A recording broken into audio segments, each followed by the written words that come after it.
El día de hoy vamos a ver trastornos de la personalidad. Creo que muchos de nosotros hemos convivido con personas que son difíciles de tratar por muchas cosas, ¿no? En conducta, en pensamientos, ¿no? Aquellas personas que a veces justo no comparten la misma opinión que todos los demás, y hay de dos, ¿no? Una que se ponga agresiva y la otra que se aísle, ¿no? Vemos al que se comporta de una manera muy rara también, ¿no? Y decimos, uy, ese está loquito. Aquí vamos a explicar justo esta parte, ¿no? Como la media de las personas, por ejemplo, que pueden llegar a tener cierto comportamiento. Entonces, tenemos de manera general que un trastorno de personalidad es aquella conducta que nos va a llevar, y pensamiento, por supuesto, que nos va a llevar a una disfunción. Recordemos que en cuestiones de psiquiatría siempre vamos a hablar de disfunción. Entonces, las personas con un trastorno de personalidad, la personalidad es a nivel de conducta y pensamientos, ¿sale? Como dice aquí, va a cambiar la manera en que va a ver el mundo, ¿no? O en la que va a cambiar la manera en la que va a interpretar en un grupo. Si, por ejemplo, yo ahorita doy una información, ¿no? Ahorita de ustedes hay 11 y uno de ustedes tiene un trastorno de personalidad, los restantes 10 van a poder comprender la idea principal de lo que yo estoy diciendo y el otro la va a distorsionar completamente. Y ese otro puede distorsionarla a manera de pensar, por ejemplo, que lo que yo estoy diciendo va en contra de él, ¿no? Que lo estoy atacando. Entonces, esa es parte del trastorno de personalidad que nosotros vamos a, bueno, más bien el paciente con trastorno de personalidad va a contextualizar todo diferente.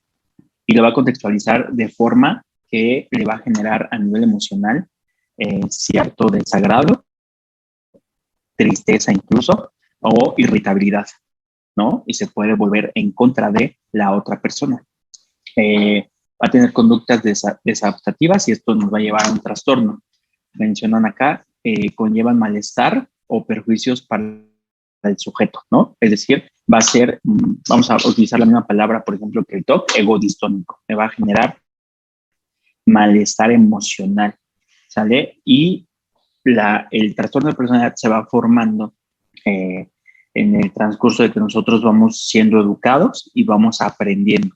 Es decir, durante la infancia y la adolescencia. Si yo, por ejemplo, vamos a poner esta simulación, ¿no? Yo, por ejemplo, quiero comprar, o que más bien quiero que mis papás me compren un carro, ¿no? Y mis papás me dicen, no, pues no hay dinero, ¿no? Entonces me pongo a hacer un berrinche intenso, los amenazo, ¿no? Por maltrato pensemos que yo tengo menos de 18 años, los voy a demandar porque me han generado un maltrato, es tu obligación, entonces me pongo así de impertinente. Si desde pequeño a mí no me enseñan a poner límites, más bien a tolerar los límites, a tolerar la frustración, seguramente de vida adulta tampoco lo voy a hacer. No nos enseñan a solucionar problemas, todo nos solucionan. Y cuando ese personaje en la vida adulta se encuentra ante una situación, una problemática, se le va a dificultar solucionarla y eso le va a generar también frustración, ¿sale? Y le va a generar cambios en su comportamiento. Entonces, todo esto viene desde la infancia. ¿Son culpables los papás? Sí, en principio son culpables por no generar tolerancia a ese tipo de pacientes. Sin embargo, no son culpables de que en la vida adulta esos personajes continúen con esa conducta, ¿no? Ya que ellos pueden acudir a atención y depende de ellos si quieren cambiar o no. Dice, experiencia interna que aparece en la adolescencia. Casi por lo regular se comienza a manifestar este cambio de conducta a partir de adolescencia porque también hay muchos cambios hormonales. ¿vale? Se dice, por ejemplo, que durante la adolescencia existe una poda sinóptica, es decir, una reestructuración neuronal en donde ciertas áreas van a madurar y otras áreas pues, van a seguir desarrollándose. Si la persona que fue educada, por ejemplo, en la niñez sin límites, en baja tolerancia a la frustración, en donde le resuelven los problemas, donde no le enseñan a tolerar, no va a haber un adecuado desarrollo neuronal durante la adolescencia, que es donde viene la poda sinóptica. Por lo tanto, sus pacientes a nivel de adolescencia, a esa edad, van a manifestar mayores cambios conductuales, ¿va? Y van a comenzar a ser una pesadilla para la familia. Y dicen patrones permanentes e inflexibles de comportamiento, es decir, lo que aprenden durante la infancia y la adolescencia se queda de esa forma, porque al final ellos, valga la redundancia, aprenden a comportarse de esa forma y no de otra, no de una manera resolutiva. Entonces, por lo tanto, pues toda la vida adulta, si no tienen tratamiento, pues van a seguir igual. Entonces, son totalmente inflexibles. No sucede con todos los trastornos de personalidad, pues hay diferencias, ahorita vamos a mencionar cada uno de ellos. ¿Qué características va a tener? Un escenario puede ser que el paciente va a reconocer que tiene una disfunción, va a reconocer que es poco tolerante, va a reconocer que es perfeccionista, va a reconocer que tiene dificultad para relacionarse con otras personas. Sin embargo, a pesar de que lo reconoce, él en su pensamiento va a decir, pues no importa, yo soy así. Si a alguien no le gusta, que se aguante, ¿sale? Yo soy así, me tienen que respetar y tolerar. Cuando en realidad, por ejemplo, dice, pues es que yo tengo problemas con todas las personas. ¿Y por qué crees que tengas problemas con todas las personas, no? Digo, un factor común. Por lo general dicen, pues porque ellos son los que están mal, ¿no? Todos ellos están mal, menos yo. Entonces, aquí vamos a decir, reconocen su forma de ser, pero pues no les importa, ¿no? Al final terminan culpando a otros de que no los toleran. Y dice, no relaciona su forma de comportarse. Es cuando no tienen insight, cuando no hacen conciencia. Cuando dicen, no, pues, oye, más bien, te das cuenta que la manera en la cual tú te comportas ha generado que tengas este tipo de problemas. ¿Has notado que no hay un adecuado desarrollo laboral por la forma en la que te comportas? No, pues no. La verdad es que no sé por qué. Pues hoy en día los jefes son así, son exigentes y pues ni modo, o sea, no he logrado tener un trabajo estable. Y no logran hacer ese insight, no logran tener esa conciencia de que el comportamiento de ellos es lo que está generando que tenga disfunción, ¿sale? Y muchas de estas situaciones, como menciona aquí, es a nivel interpersonal. Casi siempre tienen problemas con los jefes inmediatos, casi siempre tienen problemas, por ejemplo, con las parejas, ¿sale? Con familiares, en este caso mamá, papá, que son los que pueden llegar a poner límites en la vida adulta y es cuando se tornan en contra de ellos, ¿no? Antes no me ponías y ahora si me pones, pues no lo voy a tolerar. Entonces es un problema de comportamiento bastante terrible y de pensamiento.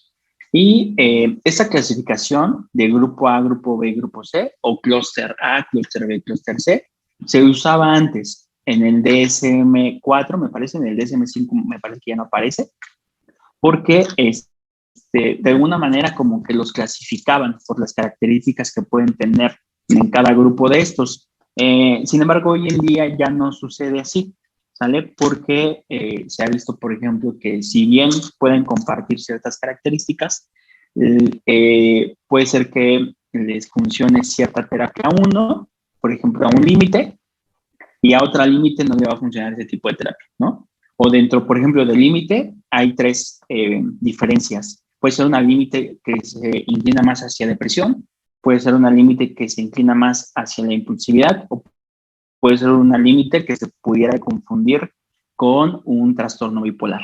Entonces, por eso es que tanto el tratamiento como las características, sí, tratamiento farmacológico y psicoterapéutico puede ser diferente. Entonces, ahora ya se trata de ver estos padecimientos por aparte, ya no se engloban en grupos. Dentro del grupo A se dice que está el trastorno de personalidad tipo paranoide, el de tipo esquizoide y esquizotípico. Vamos a explicar cada uno de ellos. En el grupo B están los pacientes con problemas de impulsividad. En el grupo A son más retraídos. Estos pacientes, una característica de ellos es que son retraídos. Van a tener poca interacción social. En el grupo B van a tener problemas con la interacción social por el comportamiento, ¿sale? Se pueden relacionar, sí, pero siempre va a haber un problema interpersonal. Dentro de eso están los antisociales o disociales también, es un término similar. Los pacientes con trastorno de personalidad tipo límite, los pacientes con trastorno narcisista y los pacientes con trastorno histriónico de la personalidad. Y en el grupo C se encuentran los ansiosos. Están con características de ansiedad, están los de tipo evitativo, los de tipo dependiente y una personalidad de tipo obsesiva que tiene, es lo que comentamos, por ejemplo, en el trastorno obsesivo compulsivo, que una persona puede aprender a, ¿sale? Y eso es porque durante su desarrollo de infancia y adolescencia aprendió a que la mamá le dijo, tiene que estar limpio todo, ¿no? Pero es aprendido. No es que toda su vida haya sido sucio y de un momento a otro comience con ese tipo de ideas bizarras. Entonces, tenemos estos tres grupos. Dentro del grupo A, como menciona aquí, son sujetos que ustedes los van a ver, por ejemplo, el compañero de al lado que lleva muchas pulseras, ¿vale? Con estas cosas que llaman, por ejemplo, un ojo de venado, para que no le echen ojo. Va a tener, por ejemplo, un cuarzo, ¿no? Una cadenita con un cuarzo blanco para que tenga salud, ¿no? Va a tener un amuleto, una pata de conejo para la buena suerte, ¿no? Van a tener ese tipo de características. Van a ser disfuncionales a nivel social porque van a tener dificultad para poder realizar una relación interpersonal, ¿sale? Si bien alguno de ellos, en este caso más el esquizoide, por ejemplo, puede llegar a tener una relación de pareja, pero es muy raro que estos pacientes lo tengan, ¿no? Casi siempre son, por ejemplo, los que están en casa, encerrados en el cuarto, que no tienen tanta, no van a fiestas, ¿no? Les gustan más ciertas, por ejemplo, caricaturas más dirigidas a estar encerrado, ¿no? A veces ni les llaman, por ejemplo, los videojuegos. Entonces, se pudieran esos pacientes confundir con un trastorno psicótico, como una sintomatología negativa de la esquizofrenia. La diferencia es que estos pacientes no tienen esa psicosis y son funcionales hasta cierto grado, ¿sale? Esto no les quita inteligencia, cabe mencionar. O sea, si bien tienen características de retracción, no les quita que sean inteligentes, ¿sale?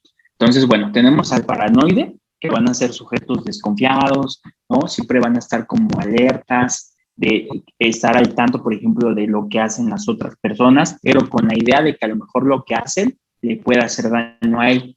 Sin embargo, si exploramos más en ese pensamiento, no va a ser una idea delirante, ¿sale? Él no va a decir, pues es que sí, ellos me quieren hacer daño porque el movimiento que hacen con la mano, que gira la muñeca hacia rotación derecha, quiere decir que me va a clavar un cuchillo. No, ellos dicen, no, pues no me gusta como confiar tanto en la gente porque pues algunos pudieran ser malos, ¿no? Es más como a nivel general. Y van a ser muy interpretativos o referenciales también se puede decir ante las cosas que pasan a su alrededor y van a sentir que todo lo que hacen, o más bien la mayoría de las cosas, es como para cierta forma agredirlos, pero repito, a diferencia del trastorno psicótico, este paciente no cambia su conducta, ¿no? Si el paciente psicótico es, me quieren agredir, me quieren hacer daño y respondo ante esa situación. Estos paranoides no son más, si ven, interpretan que a lo mejor cierta persona hace un movimiento y él interpreta que le va a hacer daño, se aleja, se aísla este paciente, ¿sale? Va a ser hasta cierto punto, vamos a llamarlo muy miedoso. Y a nivel de pensamiento son rígidos, no hay flexibilidad. Hipersensible se refiere no a que van a estar llorando, sino hipersensible se refiere como que a nivel de ¿cómo se llama? A nivel de, por ejemplo, olfato, a nivel de vista, a nivel de oído, va a haber como mayor estimulación, ¿sale? Si ustedes recuerdan, por ejemplo, en parte de las alucinaciones, es una estimulación a este nivel de los 5 sentidos. esos pacientes van a tener un incremento, digamos, como en la estimulación, pero no van a llegar a tener alucinaciones sin ningún estímulo, ¿sale? A ver, vamos a ver por acá. Y esos son los paranoides. Después están los pacientes esquizoides. Estos van a tener todavía muchísimo más aislamiento. Si bien los paranoides todavía se pueden relacionar con las personas, pero con miedo, ¿sale? De que, híjole, me voy a cuidar de esta otra persona, me voy a cuidar de mi compañero de trabajo porque me puede actuar contra mí. El esquizoide es todavía muchísimo más aislado y este paciente sí puede llegar a tener disfunción por gran aislamiento. A diferencia, por ejemplo, del paranoide que va a expresar cierto miedo, cierta angustia, cierta ansiedad, el esquizoide lo van a ver, como hemos mencionado en las clases anteriores, con un aplanamiento afectivo. ¿Qué es el aplanamiento afectivo? Es que yo, a nivel de fase y a nivel emocional, no voy a expresar alegría, no voy a expresar tristeza, no voy a expresar angustia. Es decir, híjole, este es como un témpano de hielo, no expresa nada, ¿sale? Y por la misma situación, por ejemplo, que son aislados, no van a tener tanto interés en tener relaciones de pareja, ¿no? Hacer una relación de pareja. Algunos pueden llegar a hacerlo, pero siempre se ve que tienen, la novia, por ejemplo, en este caso la pareja, tiene características similares, ¿sale? Y esto sucede porque como no están tan interpretativos o referenciales que les quieren hacer daño, por ejemplo, ellos no tienen ese tipo de pensamientos, entonces es por eso que se pueden relacionar con una pareja. Después están los esquizotípicos y estos son, por ejemplo, yo pudiera mencionar que se parecen mucho a los que nos encontramos en el centro. Digo, ahorita pues por pandemia no podemos ir, ¿no? Pero si en algún momento ustedes fueron al centro de la Ciudad de México, pues están los que hacen limpias, por ejemplo, ¿no? Y que se visten de manera como muy, como bizarra, incluso, ¿no? Que se ponen como un penacho. Repito, es aquel que trae un cuarzo para protegerse, ¿no? Un cuarzo para la salud, una pata de conejo para la buena suerte, ¿sale? Van a pensar mucho, van a tener esta situación del pensamiento mágico. Aquí hay que también hacer diferencia y hay que recordar que en México la cultura permite que tengamos ese tipo de pensamiento, ¿no? O sea, creemos en Dios, creemos en la divinidad, si pedimos un deseo, dicen por ahí, si lo pides con muchas fuerzas se te cumple, ¿no? Pero estos pacientes no van a estar en esa media de la sociedad. Esos pacientes van a tener más intensidad en ese pensamiento. Al grado, por ejemplo, de decir, no, pues yo veo, si te limpio con un huevo, veo en el huevo que hay ciertos cambios y eso significa que, y te empiezan a dar todo tipo de explicación. ¿Recuerdan cuando vimos, por ejemplo, la diferencia entre ilusiones y alucinaciones?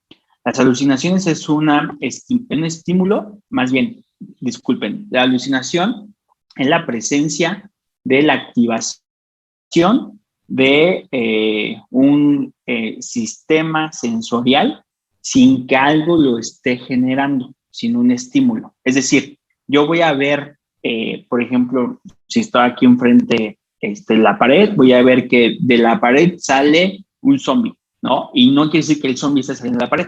O voy a ver una cucaracha, y no quiere decir que haya cucarachas aquí. Si viene otra persona, le digo, oye, no seas malo, mata esa cucaracha que está en la pared, ¿no? Y dice, no, pues no hay nada. Esa es una alucinación. La diferencia con las ilusiones es que hay un estímulo, pero yo le doy otra interpretación, ¿sale? Les ponía el ejemplo de que si, no sé, alguno de ustedes ha estado en su cuarto, ¿no? A punto de dormir o se va a acostar y tienen un perchero y en el perchero dejan una chamarra, dejan una bata, ¿no? Su bata médica, dejan un sombrero y ustedes, la ilusión es que van a interpretar que ese perchero con la bata y sombrero es una persona, ¿sale? Es decir, va a haber una mala interpretación de un estímulo. Y no sé si ustedes han visto, por ejemplo, que algunos que se creen chamanes, que se creen brujos, que de repente comienzan con cierto comportamiento, ¿no? Como incluso, vamos a llamarle a moverse con cierta agitación psicomotriz y como que se salen de sí, ¿no? Y a lo mejor pudieran comenzar a hablar otra lengua. Si nos vamos, por ejemplo, al tema de conversivos, podríamos decir que ese es un trastorno conversivo de trance y posesión. Estos pacientes esquizotípicos no llegan a ese grado, ¿sale? Llegan hasta cierto punto también a experimentar que su alma se sale de su cuerpo, ¿no? Y que incluso ellos pueden verse, pero tienen completa conciencia. Ellos pueden decir, no, pues sí, yo me salí de mi alma, salió de mi cuerpo, pero yo vi a lo mejor que el doctor Roberto estaba sentado en esa silla, ¿no? A diferencia de los pacientes conversivos, ellos no tienen conciencia. Hacen ese episodio de trance y posesión y cuando disminuye la ansiedad, ¿no? De cierta forma recobran la conciencia, nunca estuvieron inconscientes, no van a recordar ese evento. El esquizotípico sí, ¿sale? El lenguaje va a estar alterado, pueden tener neologismos, al igual, por ejemplo, que algunos pacientes psicóticos. Los neologismos es que ellos van a inventar nuevas palabras, ¿sale? No lo que está en la RAE. Ellos van a inventar palabras y van a tener como códigos. Y por supuesto, pues su conducta va a cambiar, ¿no? Siempre va a estar como en ese sentido de estarse protegiendo.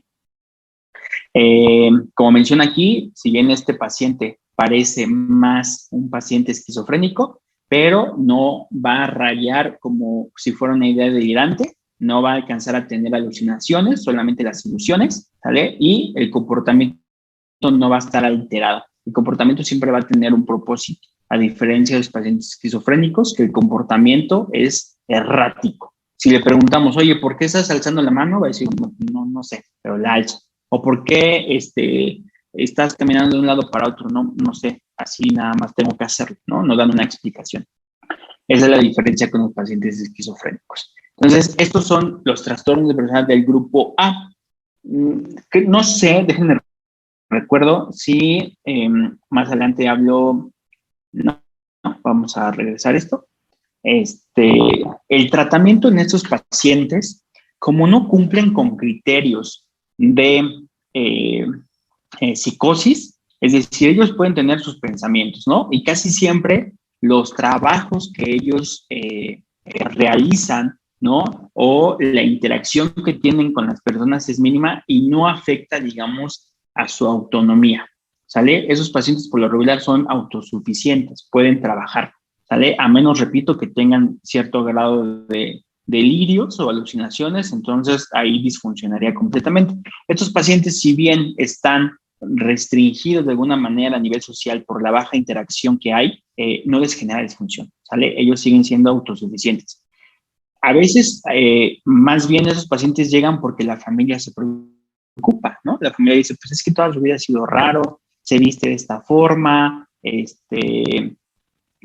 cuando habla, por ejemplo, con la familia, pues él saca esto de los chamanes, las limpias, los fantasmas, los ovnis, ¿no? Y es raro. Y nosotros preguntamos, oiga, ¿él ha tenido alguna conducta que le ponga en peligro, por ejemplo, que por las noches prenda a lo mejor velas alrededor de su cama para poder purificar el aire o no permitir a lo mejor que un demonio llegue y se robe su alma? No, pues no. Digo, no así tan específico, ¿no? Pero les interrogamos acerca de si hay peligro para él o para terceras personas, que son criterios, en este caso, de internamiento principalmente, o en el caso de los pacientes del clúster A, para dar cierto tratamiento. Pues lo regular, estos pacientes no tienen ese tipo de conductas que pongan en riesgo su vida o la de terceros. Y tampoco no tienen disfunción, ¿sale? Un día me tocó, por ejemplo, ver a un paciente esquizoide con pareja. La pareja tenía también ciertas características, pero todavía emocionalmente estaba más adaptada. Entonces ella justo se quejaba, ¿no? De su pareja, de que era poco expresivo, de que era muy frío, que a veces los comentarios que le hacía la herían y que él no respondía, ¿no? Ante el dolor que ella mostraba a nivel emocional. Entonces, en ese caso, por ejemplo, en ese paciente se le explica a ella también, yo le expliqué a la esposa que tenía características de personalidad de tipo esquizoide. Nosotros lo que podemos hacer, si ustedes recuerdan en la fisiopatología de la psicosis, ¿no? Que va a nivel frontal y que a nivel frontal se encuentra en la sintomatología negativa, es similar, digamos, los cambios a nivel bioquímico que se generan en estos pacientes. Entonces, para que nosotros mejoremos una sintomatología negativa, solemos dar antidepresivos, no porque el paciente esté deprimido. Permítanme un momentito. Bueno. Ay, no seas malito, mira, estoy ocupado dando una clase. ¿Le puedes decir si me puede llamar mañana, por favor? Si es tan amable. A las 6, porfa. Muchas gracias. Entonces, se le puede dar un tratamiento antidepresivo, no porque esté deprimido, sino porque va a ayudar a que la sintomatología negativa disminuya en intensidad. Y de esa forma, si bien no va a mostrar a nivel emocional tristeza, alegría, pero sí va a poder de alguna manera detectar en la pareja cuando ella, por ejemplo, esté enojada, esté triste, ¿no? Y eso va a ayudar a que haya una mejor relación interpersonal. Entonces, podríamos ayudar a estos pacientes de esa forma. Repito, la mayoría no acude a consulta porque para ellos está genial vivir aislados, ¿no? Casi siempre la familia es la que los lleva.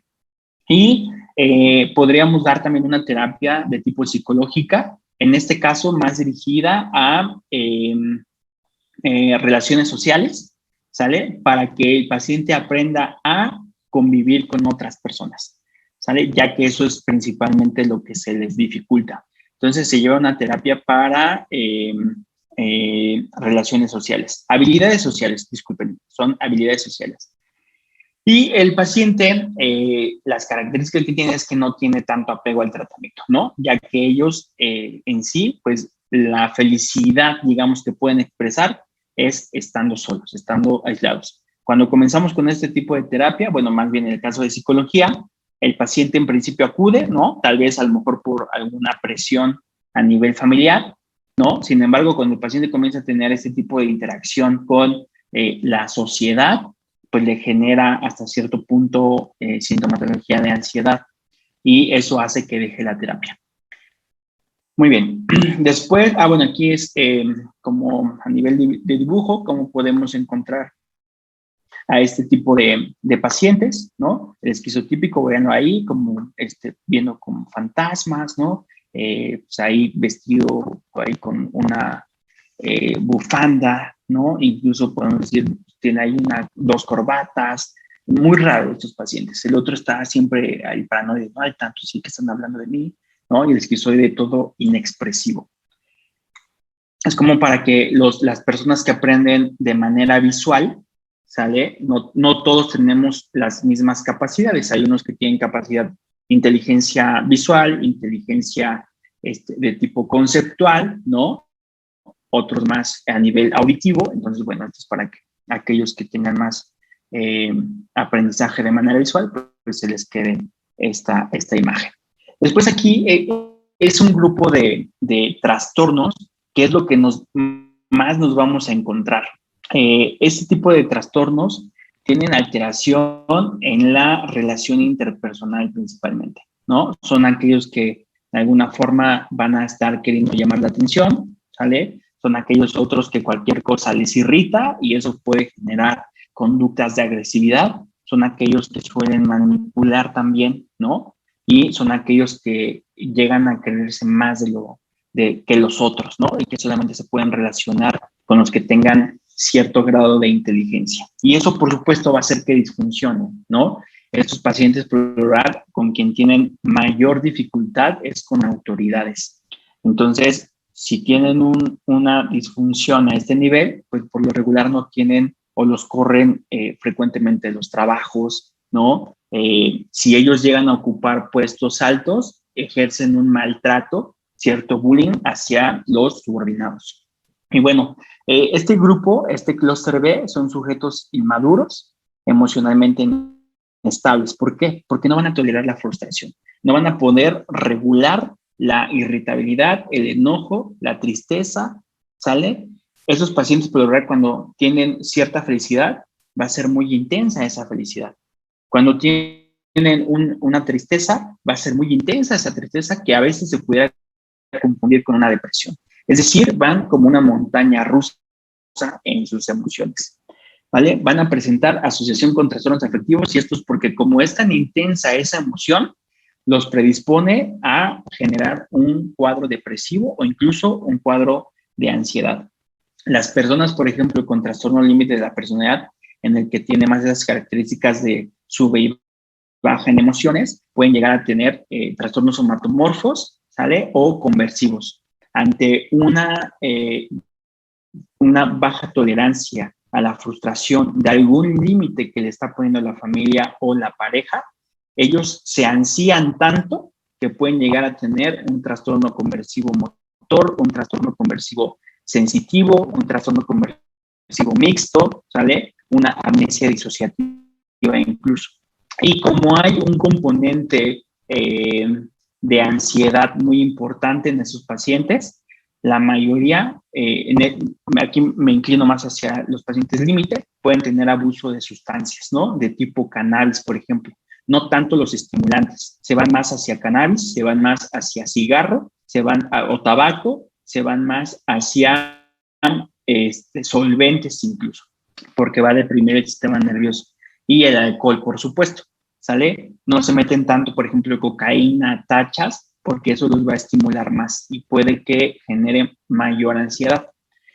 Y en algunos pacientes se dice que tienen sintomatología psicótica breve. ¿A qué me refiero con esto? Como a nivel emocional y a nivel, como mencionaba al principio, en el que estos problemas se desarrollan cuando existe la poda sinóptica durante la adolescencia, no hay una adecuada maduración a nivel cerebral, ¿sale? Y esto puede hacer que haya disfunción en las vías dopaminérgicas. Si recuerdan, la vía mesolímbica, la vía mesocortical, ¿sale? Y esto pudiera hacer que una persona ante un evento estresor o de ansiedad, baja tolerancia muy importante, tengan aumento de dopamina y eso genere sintomatología de alucinación, de ideas delirantes durante el curso de aumento de ansiedad. Esto puede ser, si yo ahorita discuto con mi pareja y yo tengo este tipo de trastorno, me enojo, me ansío, puedo llegar a tener esos síntomas psicóticos, pero una vez que disminuya mi ansiedad, se van a quitar esos síntomas, ¿sale? A diferencia, por ejemplo, del paciente con esquizofrenia, que la idea delirante o las alucinaciones van a estar presentes con o sin un estímulo de ansiedad. Y va a ser crónico, ¿sale? Y va a ser permanente, vamos a llamarlo así. En esos pacientes no, esos pacientes ante un estímulo de ansiedad pueden generar este tipo de sintomatología. También comparten, por ejemplo, la alteración del control de impulsos, es decir, si yo me enojo, tengo ganas de agarrar la taza y aventarla, y la agarro y la aviento, no tengo ningún freno a nivel frontal, ¿sale? Durante episodios de ansiedad y baja tolerancia a la frustración, pueden ser muy disruptivos, ¿no? La mayoría tiene justo estas conductas de heteroagresividad y autoagresividad. Entre esas características, por ejemplo, los pacientes con trastorno límite de la personalidad tienen autolesiones. Y esto es porque el estímulo tan grande que tienen de ansiedad, tienen que, de alguna manera, taparlo con otro tipo de estímulo. Y ese otro tipo de estímulo es con una lesión a nivel de su cuerpo. Ya sean cortes, por ejemplo, que en este caso ya cutting, ya sea quemarse con cigarros. La mayoría comparte también que se tatúan, repito, no todos que tienen tatuajes tienen este tipo de trastorno, pero los pacientes que tienen este tipo de trastorno es muy común que acudan a hacer tatuajes por sentir el dolor, porque esa atención que ponen hacia el dolor hace que se olviden del problema emocional, ¿vale? Y no van a tener una adecuada regulación del afecto. Es decir, si están felices, van a ser felices de manera intensa. Si están tristes, van a ser tristes de manera intensa y va a haber una fluctuación importante de acuerdo a el evento estresor que esté pasando en ese momento. A veces a estos pacientes se les puede confundir con bipolares. Digo, a nivel social, la gente dice, ay, este es bipolar porque cambia de humor en cualquier momento. No, no es bipolar. Este paciente probablemente tenga un cuadro de trastorno límite de la personalidad. Pero bueno, comenzamos con el trastorno antisocial o disocial. Esto es más frecuente en hombres, también hay mujeres, por supuesto. Dice, inicia con una conducta disocial en la adolescencia. ¿Qué es una conducta disocial? El paciente tiende a la manipulación, ¿sale? Va a pasar por encima de los demás y no le va a importar, ¿sale? Él Si yo, por ejemplo, digo, no, pues quiero ser director del hospital, ¿no? Y entonces me pongo a investigar y le encuentro todos los trapitos sucios a la actual directora y los publico, ¿no? Porque voy a tener una ganancia secundaria y no me importa que yo le haga daño a la doctora, no me importa las implicaciones legales en las que ella se pudiera encontrar si yo publico cierta información. Por lo regular, ese tipo de pacientes también ejercen un daño a nivel psicológico, ¿sale? Por tener un lenguaje que va a agredir a la persona que está a su alrededor, ¿sale? Por lo regular, también esos pacientes, características que tienen durante la adolescencia es que tienden a robar y casi siempre es a la familia, ¿sale? Que se pierden 100 pesos, no saben quién fue este personaje, ¿no? Y conductas repetitivas en este tipo de problemas que tienen sobre estar robando. La mayoría también va si buscamos, ¿no? En la historia clínica, en el interrogatorio, va a tener problemas con las autoridades y la mayoría de ellos ya ha tenido problemas penales, ¿sale? Los han agarrado, por ejemplo, la policía porque es muy agresivo en la calle, si alguien se le queda viendo, él luego responde con cierta agresividad, por supuesto, sin un componente de intoxicación al alcohol o alguna droga. Estos pacientes, los antisociales, por lo regular no tienen el consumo de drogas. Algunos que otros sí, pero no es tan usual en ellos. Van a tener también relaciones interpersonales inestables, pero porque ellos van a ejercer violencia con la pareja, ¿sale? Y por lo regular, las características de la pareja, esta es una persona con características dependiente o también con características límite de la personalidad. Casi siempre vamos a encontrar ese tipo de interacción. Y estos pacientes pueden llegar incluso a tener conductas, ¿no? De homicidio. Entonces, a estos pacientes los podemos encontrar, por ejemplo, la mayoría de los que están en una cárcel. Sabemos que no todos los que están en la cárcel tienen ese tipo de conductas, pero la mayoría pudiera tenerlas, ¿sale? Y los que van a estar mayormente implicados en cuestión de psiquiatría son los psiquiatras legales, casi siempre porque buscan que se les dé cierto diagnóstico que justifique su conducta, ¿no? Por eso es que ahí entran los psiquiatras legales para hacer toda una investigación y se descarte que tenga el paciente, por ejemplo, una esquizofrenia, ¿no? De que haya matado ante una idea delirante, por ejemplo. Y bueno, pues esos pacientes van a tener esas características. Después están los pacientes con trastorno límite de la personalidad. Esto es más frecuente en mujeres, también hay hombres, por supuesto. Como yo decía, todo esto viene desde la infancia y adolescencia, que nos enseñan, o más bien no nos enseñan a regular nuestras emociones, no nos enseñan a resolver problemas, no nos enseñan incluso a identificar tristeza, a identificar alegría, ¿no? El paciente va a tener esa disfunción. Él va a expresar cierta irritabilidad, pero no se va a dar cuenta a lo mejor que se siente triste, ¿no? Y la irritabilidad la expresa como tristeza. Va a tener una inestabilidad, por ejemplo, va a tener alteración de la autoimagen. Si yo le pregunto a una paciente, ¿hay alguna parte de tu cuerpo que quieras cambiar? Casi siempre van a responder mi cara, ¿no? Mi nariz, mis ojos, no me gustan mis boobies, no me gustan mis uñas, mis manos, mis piernas, soy muy velluda, ¿no? Yo cambiaría eso, cambiaría el otro. El estado de ánimo siempre tiende a estar deprimido, estado de ánimo deprimido. Sin embargo, no cumple con las características de depresión, que es tristeza por más de 2 semanas, ¿no? Acompañado de otros síntomas, por supuesto. Esta paciente va a depender mucho de la situación en la que se encuentre. A lo mejor tuvo una discusión con la pareja y se va a poner triste ese día. Al siguiente día se contentan y entonces ya va a ser la persona más feliz. Va a haber una fluctuación como una montaña rusa. Y este tipo de emoción, este tipo de ánimo va a generar que tenga alteraciones en la conducta. Si a esta paciente, por ejemplo, el novio le llega a decir, ¿sabes qué? Lo que teníamos planeado, ¿no? Para salir al cine y tomar un refresco después, una cerveza, un café, ya no lo voy a poder hacer. Entonces, esta persona comienza con errores cognitivos. ¿Qué son los errores cognitivos?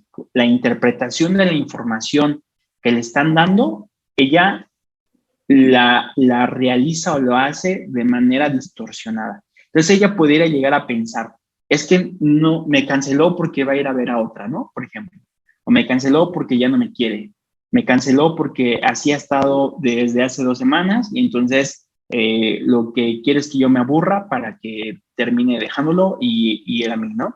Comienza con distorsiones de pensamiento, errores cognitivos se llaman. Y eso, por supuesto, el pensamiento es lo que nos conduce a nosotros a tener cierto comportamiento. Si el pensamiento está erróneo, entonces mi comportamiento también va a estar de la misma forma. Va a tener dificultad en las relaciones interpersonales. Esto casi siempre es a nivel emocional. Por ejemplo, dentro de las características que se requieren de acuerdo a la CIE-10, al DSM, es que esta persona llega a tener conductas como de suplicarle a otra, al novio, o en este caso fuera hombre, a la novia, que no los deje, ¿no?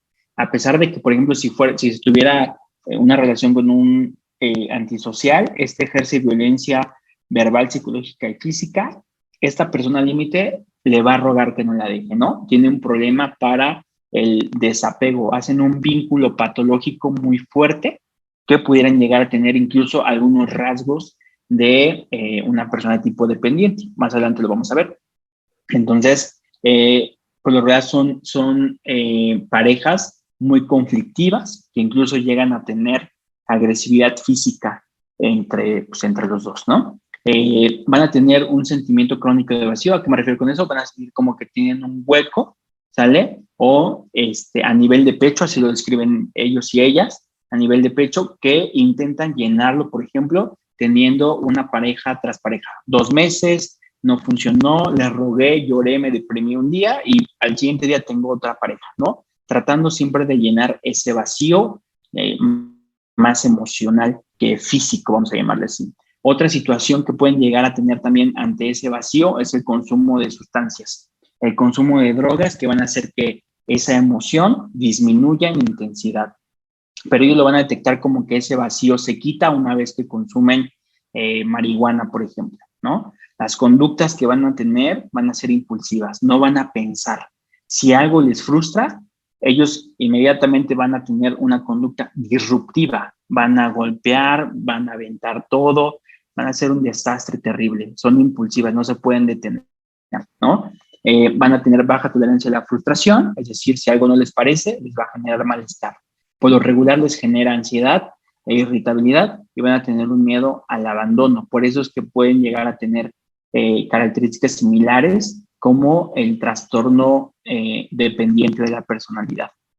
Esas son las características de estas personas. El tratamiento que se les puede dar a este tipo de pacientes con trastorno de personalidad es antidepresivos. También se pueden llegar a dar moduladores del ánimo, es decir, los medicamentos que en ocasiones llegamos a usar para los pacientes con trastorno bipolar, tipo valproato de magnesio, por ejemplo, tipo lamotrigina, ¿no? A lo mejor una dosis pequeña incluso de risperidona cuando hay una alta impulsividad en conducta y que pone en riesgo su vida, como por ejemplo el tener conductas autolesivas, ¿no? Cortarse, jalarse los cabellos, golpear a la pareja, ¿no? Muy impulsiva y muy heteroagresiva. Les podemos llegar a dar incluso antipsicóticos de tipo risperidona a dosis bajas, ¿no? Tampoco una dosis antipsicótica.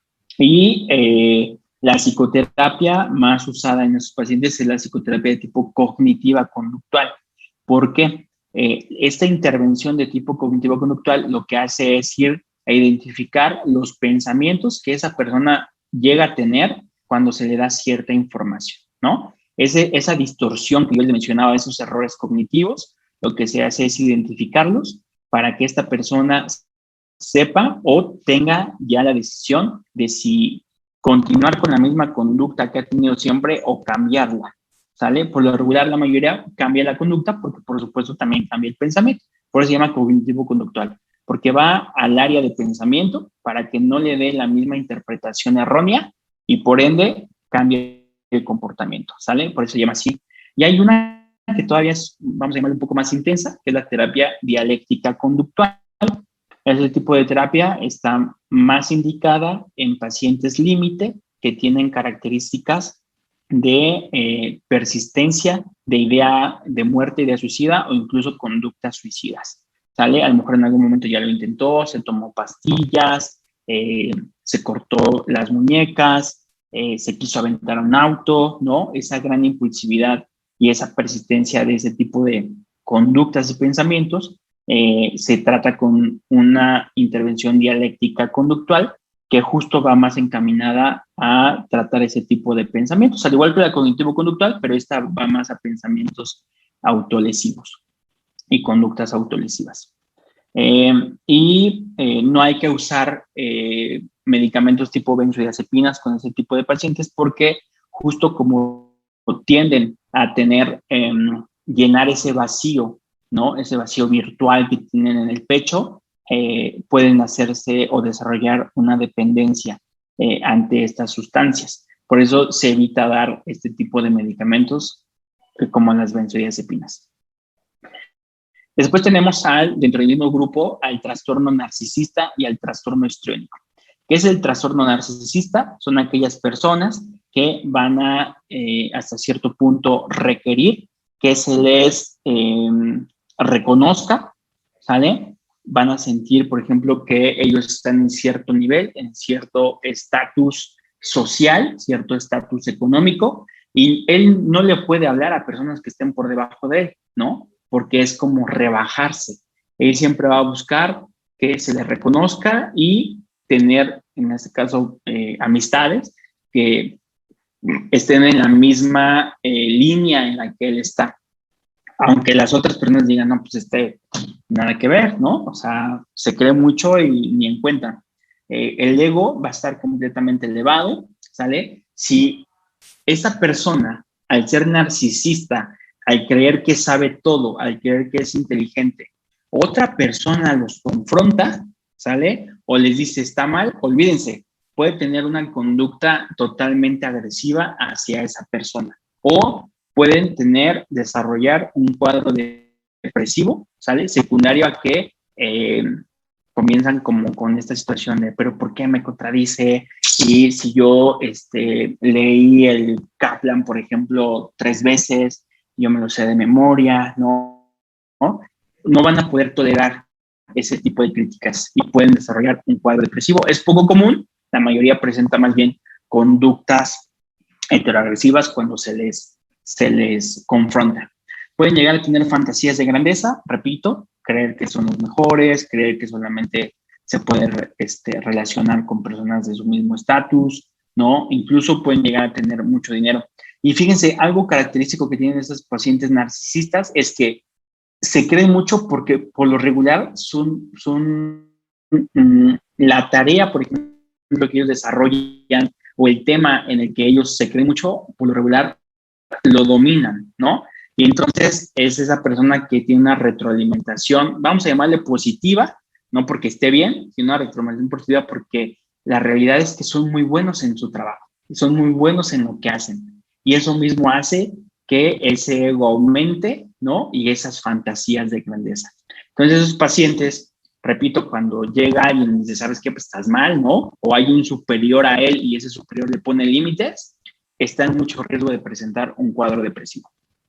Y también tiene, por supuesto, alteraciones en la relación interpersonal con superiores. Puede ser que se deprima o puede ser que lo confronte y diga, no, a ver, aquí el que sabe soy yo, no me importa que seas mi jefe, eres un tonto, por ejemplo. Entonces, por lo general terminan corriéndolos por esa situación. O a lo mejor es el compañero que tenemos a un lado, ¿no? Que se leyó, por ejemplo, el Galton, ¿no? Y ahora cree que sabe más que todos sus demás compañeros. Si alguien presenta una diapositiva, se ríe, ¿no? Y hace observaciones o una crítica destructiva hacia estas otras personas. Entonces, desde ahí pudieran comenzar a detectarse este tipo de pacientes y pues generan bastante disfunción por esta situación. Y están los otros pacientes que son los histriónicos, que estos buscan llamar siempre la atención, ser el centro del ambiente en donde se encuentra, ¿sale? Van a ser seductores no en el sentido de que se pongan, por ejemplo, en el caso de las mujeres, una minifalda, en el caso de los hombres que tengan pelo en pecho y que se abotone la camisa, no. Van a ser seductores en el sentido de que van a elogiar a las personas para que al mismo tiempo estas personas también los elogien a ellos, ¿sale? Por lo regular tienen una vestimenta bastante, ¿cómo le diríamos? Bastante, pues que le ponen mucha atención, ¿no? A cómo ellos se van a ver ante las demás personas. A lo mejor van a usar un perfumito ahí, pues muy, muy rico, muy padre.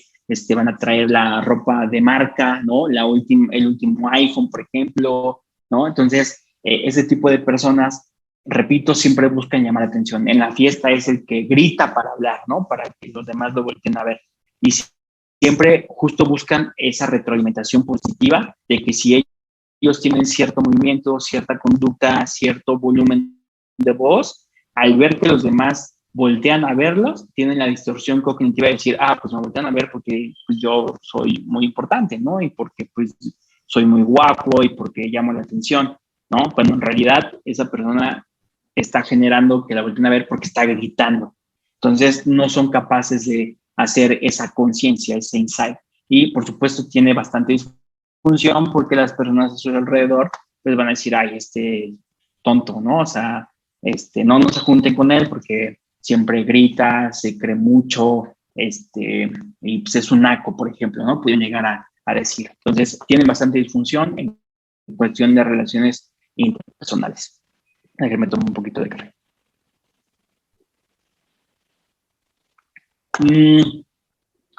Y este tipo de pacientes, en general, pero más, por ejemplo, los pacientes con trastorno límite, lo que se busca es tener una terapia cognitivo-conductual, repito, en los pacientes límite con manejo también de medicamentos de tipo antidepresivo, de tipo moduladores del ánimo. En el caso de los pacientes histriónicos y narcisistas, por lo regular no tienen un apego al tratamiento de tipo farmacológico, ¿no?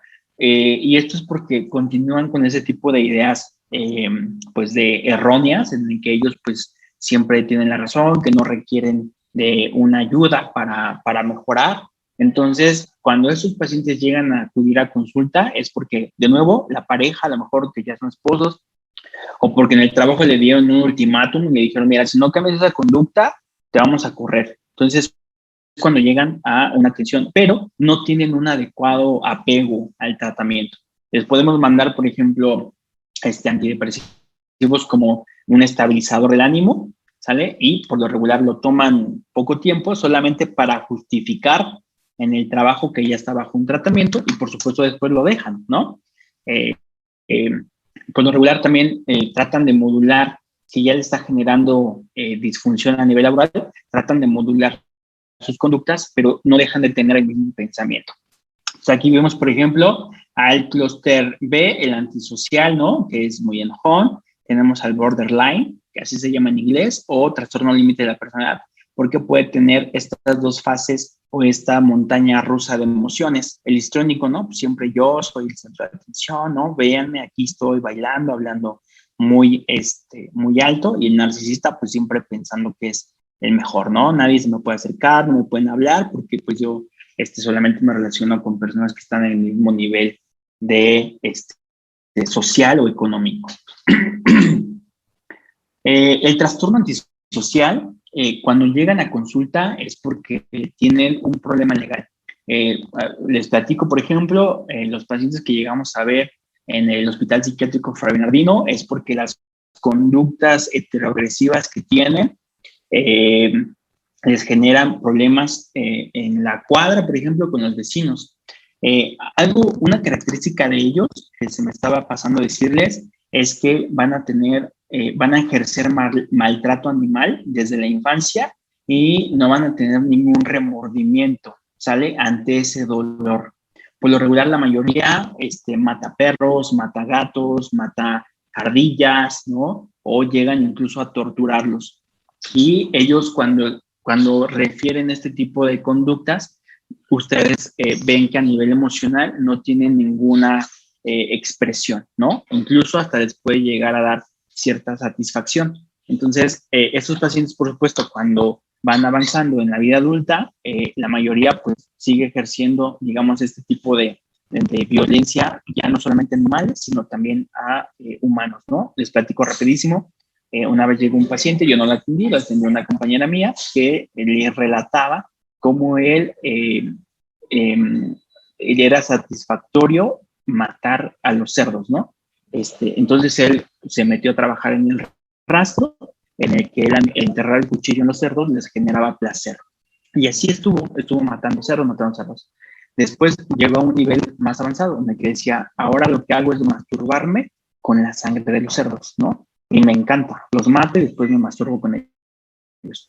Y lo que lo llevó al hospital fue que expresó que ahora quería intentarlo con humanos, ¿no? Y entonces esos pacientes llegan a tener ese tipo de comportamientos en el que ponen en peligro la vida de terceros, ¿no?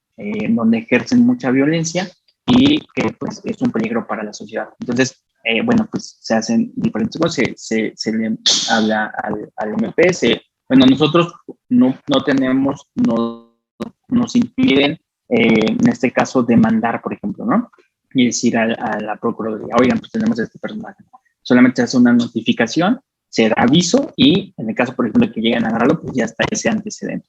Pero bueno, son características de sus pacientes. La realidad es que sus pacientes no tienen ningún apego al tratamiento. La mayoría lo que busca es que se les dé pues, algún otro diagnóstico que pueda eh, ejercer o que pueda de alguna manera limitar, ¿no? Alguna sentencia que se le pudiera llegar a dar.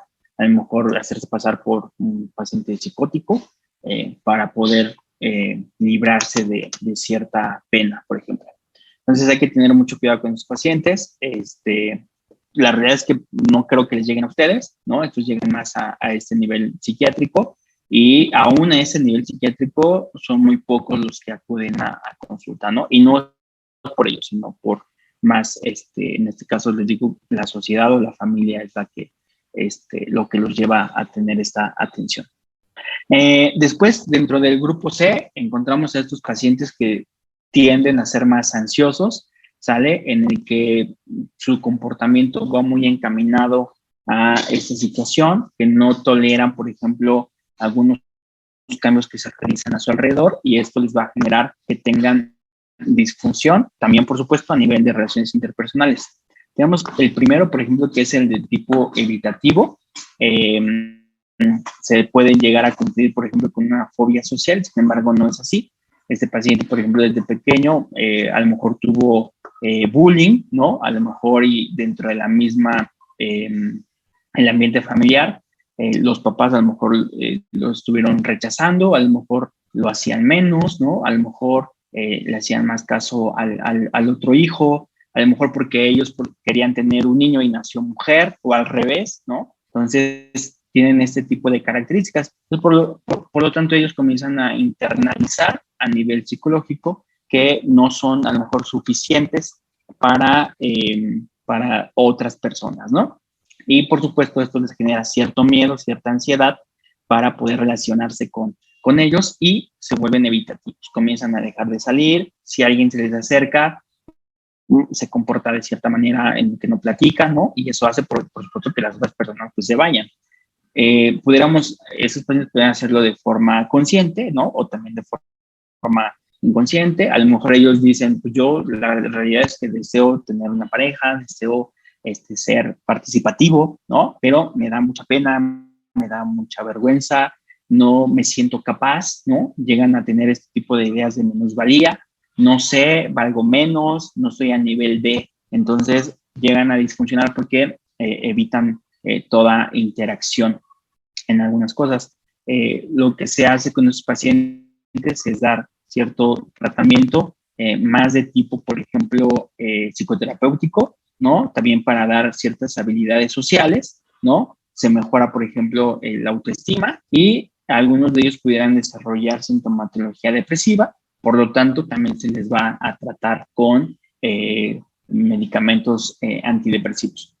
Casi siempre se maneja con ellos. Y en el caso, por ejemplo, de que este paciente tenga también un componente muy ansioso, se le da un tratamiento antidepresivo que tenga también una funcionalidad ansiolítica, ¿no? Estamos hablando, por ejemplo, del tipo sertralina, paroxetina. En algunas personas se les llega a dar citalopram, aunque no tiene tanto efecto ansiolítico, pero bueno, a algunos les funciona. Después tenemos al paciente con un trastorno de tipo dependiente. Se dice que la mayoría de esos pacientes son mujeres, ¿vale? Van a tener cierta conducta de dejar decidir a los demás por ellos, ¿no?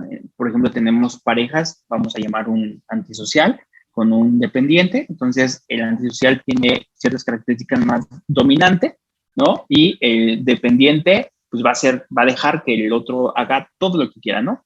Que vamos a ir a comer a tal lugar, y a lo mejor a esta persona no le gusta, pero al final, pues se va a ir a comer a ese lugar, ¿no? O yo voy a ser el que va a manejar la administración del dinero en la casa, ¿no? Aunque a lo mejor esa persona ni produzca dinero, a lo mejor el que trabaja es el dependiente y le va a dejar todo en manos del otro, ¿no? Entonces van a ser personas que a nivel de autoestima, por ejemplo, va a estar muy baja la autoestima. Si esa persona no está en una relación en el que haya otra que tome decisiones por ella, va a disfuncionar, ¿sale? Casi no pueden tener solución de problemas ni tomar decisiones de manera objetiva, porque justo eso es lo que falla. Siempre requieren de un quiero decir tercero, no, pues de una pareja más bien, para que tome decisiones por él mismo, ¿no? Y por supuesto, pues se va a afectar mucho la relación interpersonal. Una característica que se menciona es que suelen, como menciona aquí, establecer relaciones hasta un cierto punto de vista masoquista, ¿sale? En donde por miedo, por ejemplo, a que esa otra persona los deje, permite que se le falte hasta cierto punto al respeto, ¿no? Incluso que se llegue a una heteroagresividad física hacia ellos, ¿no? Por eso se dice que pueden tener ciertas conductas masoquistas. No es tanto, por ejemplo, que a ellos les guste, sino más bien lo permiten por ese miedo a que los puedan dejar, ¿no? Y se queden solos. Entonces, genera bastante disfunción porque, al igual, por ejemplo, que los evitativos pudieran llegar a generar algún trastorno depresivo.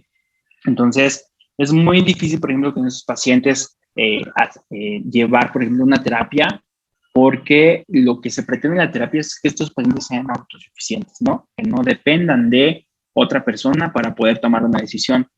Repito, estos pacientes nunca aprendieron o muy poquito a a solucionar problemas, ¿no? Entonces, cuando ellos se enfrentan ante una situación, olvídense, les va a generar pánico, les va a generar mucho miedo, mucha ansiedad, ¿no? Se van a sentir perdidos, aunque a nivel, por ejemplo, intelectual, tengan la capacidad de resolver ese problema. Entonces va a haber un grado de disfunción bastante severo y para romper ese tipo de conducta, pues primero hay que cambiar todo lo cognitivo, ¿no? Entonces, estos pacientes se les suele dar una terapia encaminada a cognitivo-conductual y a solución de problemas para que sea autosuficiente y no requiera de otra persona para tomar decisiones. Y está otro tipo de personalidad que es la personalidad tipo obsesiva, que como veíamos, por ejemplo, en la clase de trastorno obsesivo compulsivo, la diferencia es que estas personas aprenden desde pequeños, por ejemplo, si a lo mejor la mamá les decía, quiero que hagas tu cuarto, lo dejes muy limpio, que tiendas tu cama, que acomodes tus calcetines en cierto orden, por colores, ¿no? Que acomodes tus playeras de un lado, tus camisas de otro lado, tus pantalones de otro lado, etcétera, etcétera. Pero eso lo aprende conforme va interactuando con la familia. A diferencia, por ejemplo, del trastorno obsesivo compulsivo, que pueden tener un curso de comportamiento, vamos a llamar el normal o la media de la sociedad, y de un momento a otro comienzan con ese tipo de pensamientos y conductas.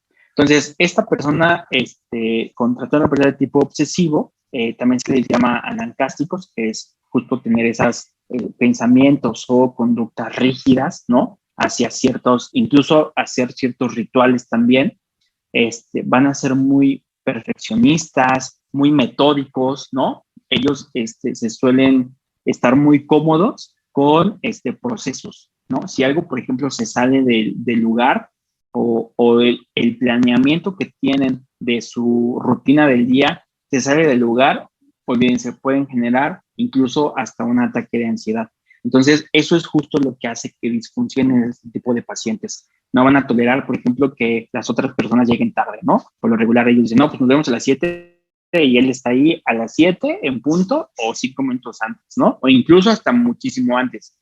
Y a lo mejor los amigos no son nada responsables, nada puntuales, llegan una hora después y se enoja cañón. Y la bronca es que ellos sufren, ¿sale? A lo mejor, y si tienen un adecuado comunicación asertiva, por ejemplo, pues van a decirle a los cuates, ¿no? Oye, mira, pues se me hace una falta de respeto porque pues yo estoy dejando de hacer algunas cosas para poder venir a la reunión, pues te pido por favor que respetes, ¿no? Mi tiempo. Y no, o sea, ellos no lo van a hacer, ¿no? La mayoría son muy rígidos y sufren emocionalmente, les genera mucha ansiedad. Entonces, eso es lo que les hace disfuncionar. Eh, Tienden a racionalizar, es decir, todo tratan de darle una justificación o una explicación, ¿sale? ¿Para qué? Para que esa emoción que ellos les está generando malestar o les está generando disfunción disminuya. Es, por ejemplo, como las pacientes límite, ¿no? Que tienen baja tolerancia a la frustración, se enojan y lo que hacen es cortarse para que esa emoción disminuya porque la atención la están llevando al dolor. En este caso, esos pacientes al tener la emoción, ¿sale? Que se les ocurre, entonces lo que hacen es justificar o racionalizar ese evento para que la emoción disminuya, ¿sale? Y se pueden estar adaptados al trabajo, pero algún acontecimiento vital les descompensa. Es lo que les decía, o sea, tienen rutinas y si algo se sale del lugar, entonces, olvídense, ¿no? Se les mueve todo su día y se ponen ansiosos. Algunos expresan esa ansiedad o ese enojo con irritabilidad, ¿vale? No es característico que esos pacientes sean violentos, pero podrían llegar a tener conductas disruptivas. Y por eso es que estos pacientes disfuncionan. Vemos aquí, por ejemplo, el clúster C, ¿no? Cómo se van a comportar cada uno de ellos. Aquí aparece como obsesivo compulsivo, no es obsesivo compulsivo, ¿vale? Es más bien una personalidad obsesiva, independiente, y el evitativo, ¿sale? Déjenme ver. Bueno, tratamiento, repito, si el paciente tiene cierta ansiedad, cierta disregulación emocional, no sabe controlar o no sabe manejar los estresores que están a su alrededor, les causa enojo, ¿no? Les causa tristeza, se la van a pasar mal el resto del día, eso va a hacer que tengan dificultad para dormir, eso va a hacer también que tengan alteración en el apetito, por ejemplo, que tengan cambios a nivel de peso. Lo que se requiere es dar un tratamiento para que haya una modulación primero emocional, ¿vale? Que si van a tener, por ejemplo, cierto grado de ansiedad, que sea bajo. Que si van a tener cierto grado de tristeza, que sea bajo. Que si van a tener irritabilidad, que sea baja. ¿Para qué? Para que puedan tomar una adecuada terapia.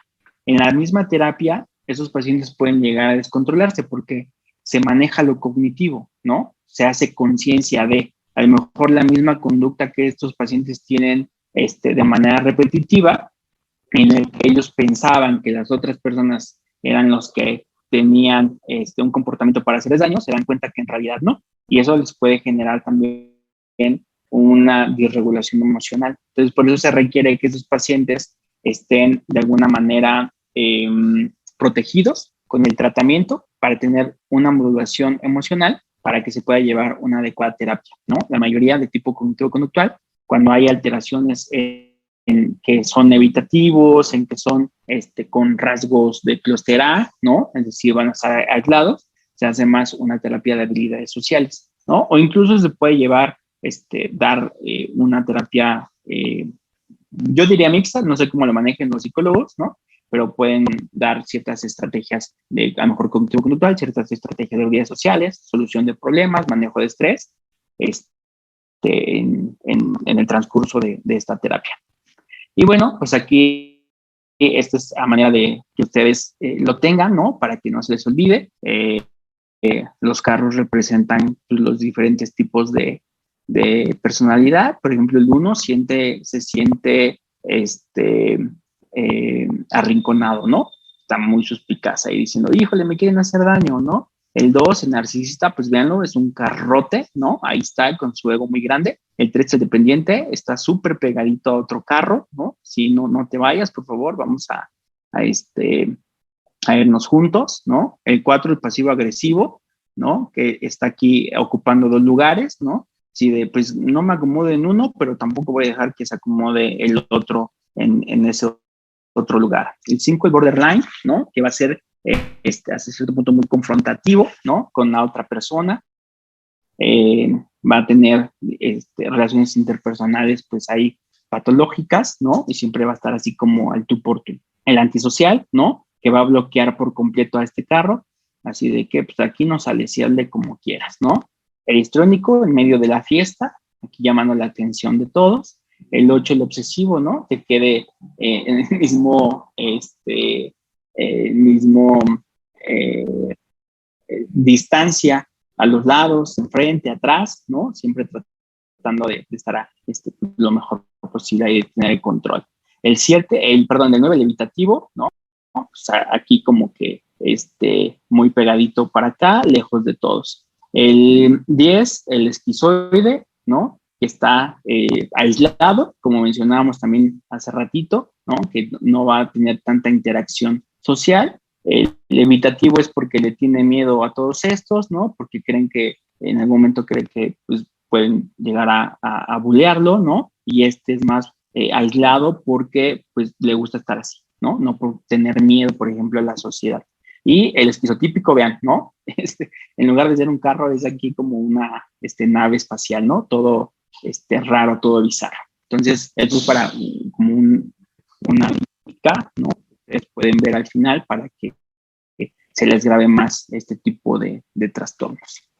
Y con eso termino la presentación. ¿Qué opinan ustedes? ¿Quieren hacer algún comentario? ¿Quieren hacer alguna pregunta? Si ya la habían leído, algo, por ejemplo, alguna duda.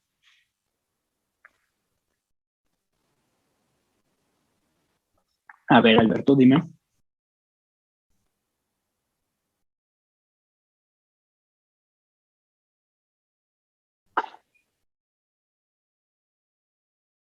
Claro que sí. Fíjate que, bueno, justo das en el blanco.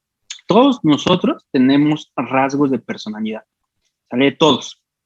Hay personas que se inclinan más hacia ciertos rasgos. Y cuando se inclinan más hacia ciertos rasgos y esto les genera disfunción, entonces podemos hablar que tiene un trastorno. Pero no deja de tener rasgos de otro tipo de personalidad. ¿Sale? A lo mejor, supongamos, yo de niño entré a una tienda, ¿sale? Y me robé unas galletas, ¿no? Y lo seguí haciendo, digamos, hasta la vida adulta joven, 18 años. ¿No? Pero al mismo tiempo también tengo baja tolerancia a la frustración, hago berrinches, ¿sale? No tolero que me digan que no, y eso condicionó, por ejemplo, que mis papás siempre me compraran lo que yo quisiera. Entonces, de esas dos conductas, por ejemplo, a mí lo que me genera más disfunción es que no tolero la frustración. Con mi jefe, por ejemplo, le hago berrinches porque no me da permiso de faltar, ¿no? O porque llego tarde y me dice, ¿sabes qué, Roberto? Tienes que ser responsable, tienes que llegar a tu hora, porque no puedes seguir pasando esto, dejas esperando a tus pacientes y no olvides, yo hago un berrinchazo. Y eso me genera disfunción a nivel de, con mi jefa, ¿no? Más no me generó disfunción el que yo haya robado. Entonces, quiere decir que yo tengo rasgos a lo mejor de tipo disocial, ¿sale? Pero tengo un trastorno más inclinado hacia el tipo límite, ¿no? Hacia la frustración, hacia el de los impulsos, por ejemplo. Entonces, sí, una persona puede tener rasgos de los tipos de personalidad, si no le genera ninguna disfunción, bueno, pues se quedan como rasgos nada más, ¿no? Si genera disfunción, entonces es un trastorno. ¿Sale? No sé si contesté a tu pregunta.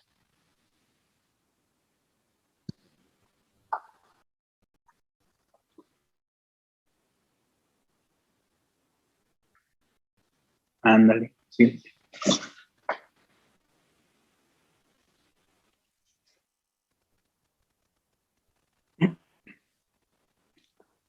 Exacto,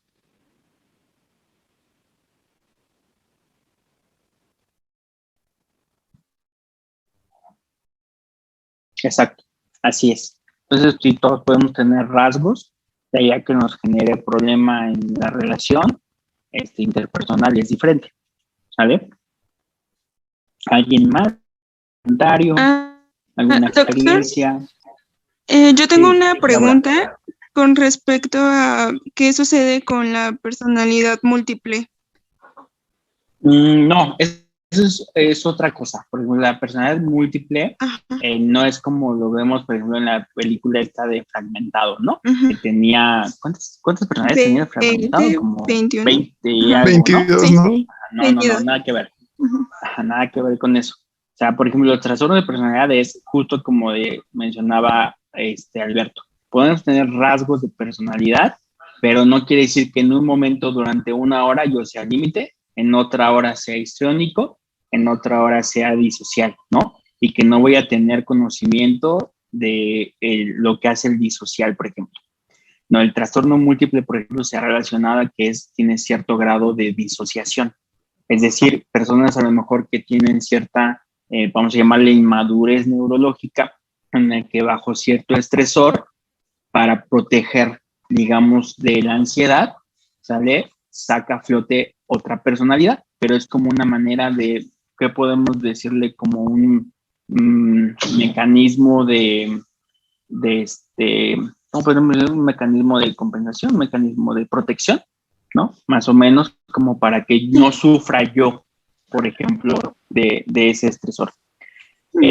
Es así más, no que sea una persona muy decir, pues yo soy disocial, soy histrónico, soy límite, soy evitativo, soy narcisista, soy, etcétera. No sé si me explico. Sí, sí, doctor, gracias. Por nada. ¿Alguien más? Sí, doctor, yo tengo una duda. Tomando Ajá, o ¿verdad? retomando ajá, Uh-huh. el caso que mencionó al inicio sobre un paciente que pues está trabajando, pero hace muchos berrinches con su jefe y en caso de que llegara a consulta y que se comprobara pues que tiene un trastorno de la personalidad, ¿se le podría dar incapacidad en el momento en que pues esté llevando su tratamiento o no? No, para nada. Justo por eso se trabaja con el medicamento Ujú. y con la psicoterapia. A menos, por ejemplo, supongamos si se trata de que esté en comorbilidad o como complicación en un cuadro de tipo depresivo Ujú. y que ese cuadro depresivo genere que esté realizando a lo mejor mal su trabajo, que no ponga atención, se le podría dar, por ejemplo, incapacidad, pero por el cuadro depresivo. Creo que en el IMSS, por ejemplo, sí se maneja eso. Ante un cuadro depresivo, vamos a llamar moderado o grave que ya genere disfunción, se le puede dar incapacidad. Sin embargo, si solamente tiene, digamos, el trastorno de personalidad, tiene dificultades en las relaciones con los superiores, ¿no? Como es que le hace berrinches al jefe, el jefe, pues buena onda, le da oportunidad de ir a un tratamiento, pero no se le da incapacidad por esa situación. Gracias. Eso ya dependería más bien del jefe, de decirle, mira, pues te voy a dar chance que pues te vayas de vacaciones, ¿no? En lo que arreglas tus problemas, pero como tal incapacidad, no. Ok. ¿Alguien más?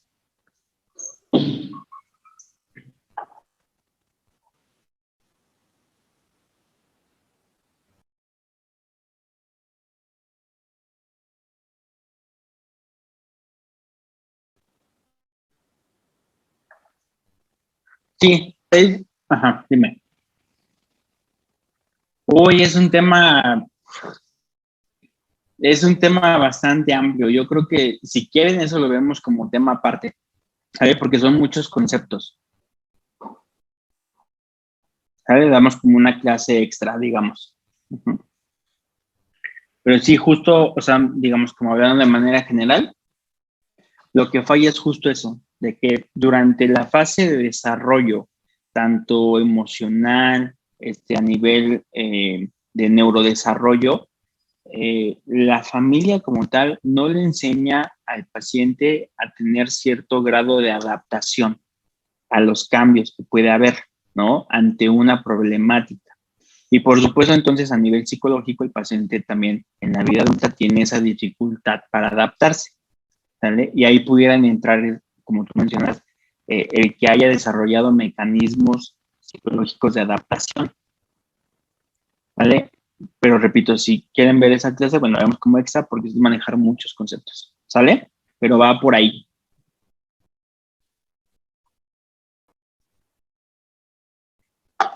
¿Alguien más?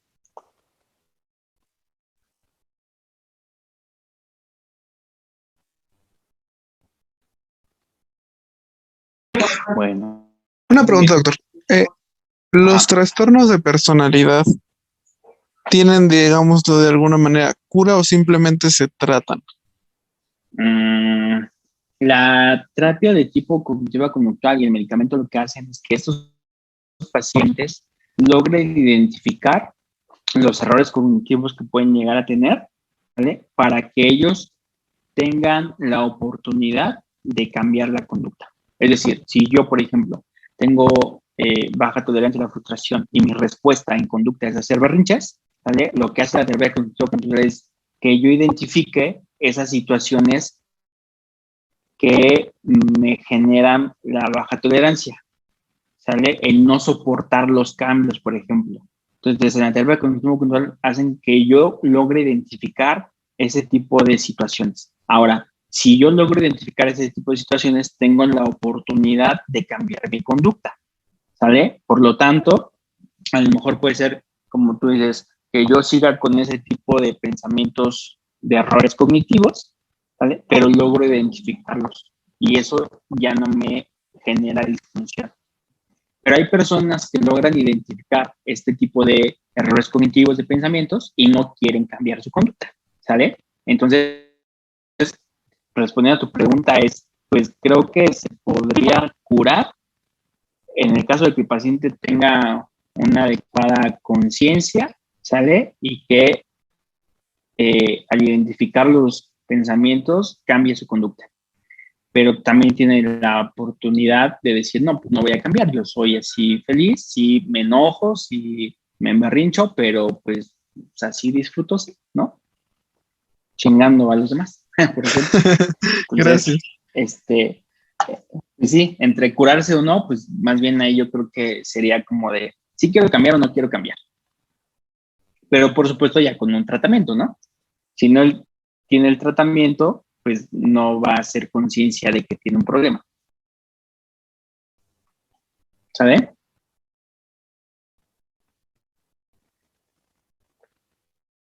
Sí. ¿Alguna otra pregunta? ¿Algún comentario?